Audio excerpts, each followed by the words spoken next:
አለ የለም? እስቲ ንገሩኝ። አለ ወይስ የለም? አለ እኮ ገድልና ተአምር እኮ አለ። እንደውም ከአሁን በኋላ በእነሱ ገድልና ተአምርኛ ምን እንግባለን? መስቲካ አቀብሎ መስቲካ እኔ ያኘኩትን መስቲካ ሰጥቻት መስቲካውን በልታ አረገዘች ያለ እንዲህ አይነት ተአምር ከጴንጤ እንጂ ከኦርቶዶክስ ነው ይተሰማው? ማይ ብራዘር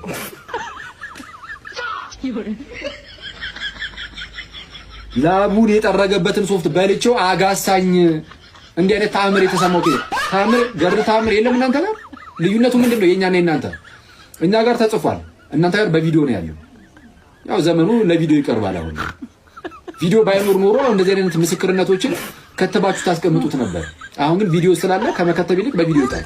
ልዩነቱ እኮ እሱ ነው አይደለም እንዴ? ነው እኮ እኛ ጋርም የቪዲዮ ገድላት አሉ። ለምሳሌ የገድላት ቪዲዮ ፊልሞች ማለት ይሰራሉ አይደል? እነሱም እኮ ገድላት ናቸው ፊልሞቹ። የምን በፊልም መልክ ተሰርተው ማለት ነው። እነዚህ ቀጥታ ከራሳቸው ከሰዎቹ ተቀርጸው መጥተው